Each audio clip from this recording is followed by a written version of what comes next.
এটা একটা কমিশনের সিদ্ধান্ত, উপদেষ্টা পরিষদের সিদ্ধান্ত সংশোধন হয়ে গেছে, তারপরে কি একজন উপদেষ্টা একটা দলের নেতার সাথে জেন্টেলম্যান এগ্রিমেন্ট করতে পারে সেটা সংসদের ব্যাপারে, যেগুলো এত পলিটিক্যাল পার্টির সাথে জড়িত, জাতির সাথে জড়িত, সুষ্ঠু ভোটের সাথে জড়িত?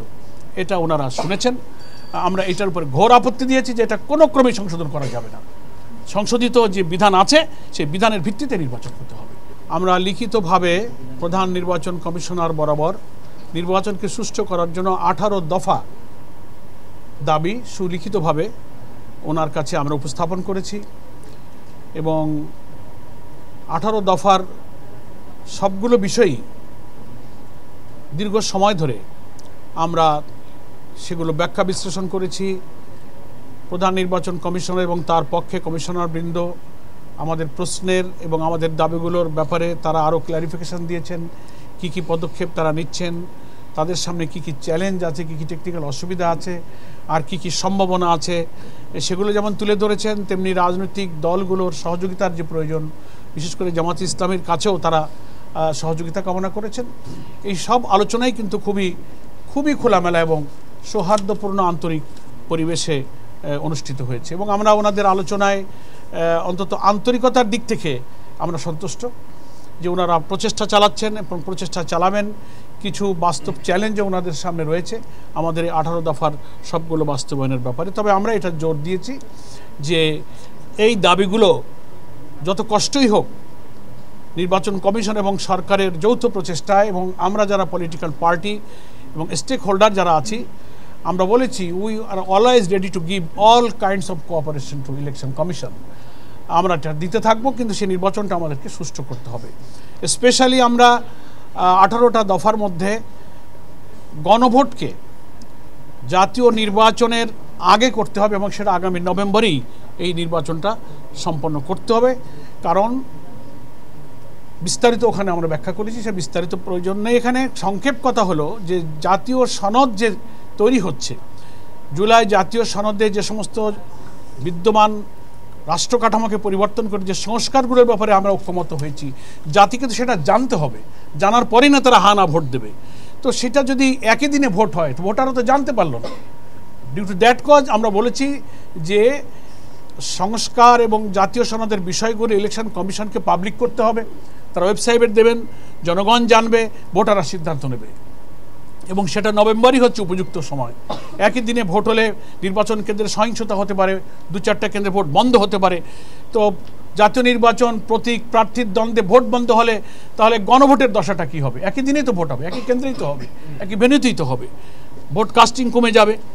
এই সমস্ত অনেক টেকনিক্যাল প্রবলেম আলোচনা হয়েছে। ওনারা এগুলোর ব্যাপারে ওনারা কোনো নেতিবাচক কথা বলেননি, আমাদের কথা ধৈর্যের সাথে শুনেছেন, আমাদের যৌক্তিকতার কথাগুলো ওনারা বিবেচনায় নিয়ে ওনারা মনে হচ্ছে যে আমাদের কথার প্রতি ওনারা কনভিন্স হয়েছেন। নেক্সট আমরা বলেছি যে খুব দুর্ভাগ্য আমাদের যে গণপ্রতিনিধিত্ব আদেশ সম্প্রতি উপদেষ্টা পরিষদে যেটা সংশোধন হয়েছে, তার মধ্যে অন্যতম একটা বিধান হচ্ছে যেটা ইলেকট্রাল প্রসেস যে রিফর্ম কমিশন তারাও সুপারিশ করেছিল যে প্রত্যেকটি রাজনৈতিক দল তার জন্য নির্ধারিত প্রতীকেই তিনি নির্বাচন করবেন।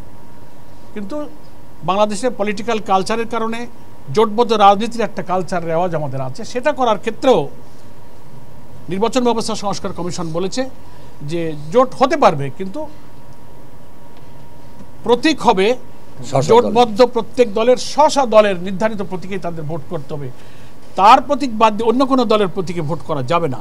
এটা লাস্ট ইলেকশন যে ইলেকট্রাল প্রসেস যে রিফর্ম কমিশন তারা এই সুপারিশটা করেছে এবং উপদেষ্টা পরিষদে এই সংশোধনটা অনুমোদিত হয়েছে। এটা হওয়ার পরে আমরা দেখলাম গত সম্ভবত 25 তারিখে একটি দলের পক্ষ থেকে এসে এটাকে আবার সংশোধন করার জন্য বলা হয়েছে, এটাকে আপত্তি জানানো হয়েছে। ইভেন লেভেল প্লেয়িং ফিল্ড লঙ্ঘন করে খুবই দুঃখজনকভাবে একটা তথ্য ওনারাই এখানে প্রকাশ করেছেন।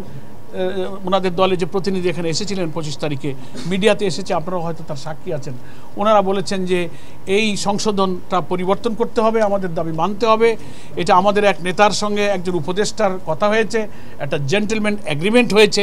আমরা খুব বিস্ময়ের সাথে আজকে চিফ কমিশনারকে বলেছি যে লেভেল প্লেয়িং ফিল্ড ভঙ্গ হওয়ার এর চেয়ে আর মানে কি বলবো নেকেট উদাহরণ আর কি হতে পারে, যে এটা একটা কমিশনের সিদ্ধান্ত, উপদেষ্টা পরিষদের সিদ্ধান্ত সংশোধন হয়ে গেছে, তারপরে কি একজন উপদেষ্টা একটা দলের নেতার সাথে জেন্টেলম্যান এগ্রিমেন্ট করতে পারে সেটা সংসদের ব্যাপারে, যেগুলো এত পলিটিক্যাল পার্টির সাথে জড়িত, জাতির সাথে জড়িত, সুষ্ঠু ভোটের সাথে জড়িত? এটা ওনারা শুনেছেন। আমরা এটার উপরে ঘোর আপত্তি দিয়েছি যে এটা কোনো ক্রমেই সংশোধন করা যাবে না। সংশোধিত যে বিধান আছে সেই বিধানের ভিত্তিতে নির্বাচন করতে হবে। তারপরে সিসি ক্যামেরা বুথগুলোতে স্থাপন করা, ওনারা চেষ্টা করছেন। এর অনেক টেকনিক্যাল এবং ফিনান্সিয়াল চ্যালেঞ্জ, সেগুলো ওনারা ফেস করার কলাকৌশল খুঁজছেন এবং আরও অনেক ব্যবস্থাগুলো নিয়ে আমরা আলোচনা করেছি। আইন শৃঙ্খলা পরিস্থিতি এবং লেভেল প্লেইং ফিল্ড, আমাদের সকল রাজনৈতিক দল যেন নির্বাচনের মাঠে সমান অধিকার, সমান সুযোগ সুবিধা, যা ইলেকশন কমিশনে, নির্বাচনী আইনে, আরপিওতে যা যা দলের জন্য প্রযোজ্য, সবাই যেন সমানভাবে ভোগ করতে পারবেন, এগুলো আমরা অনেক কথাগুলো তুলে ধরেছি।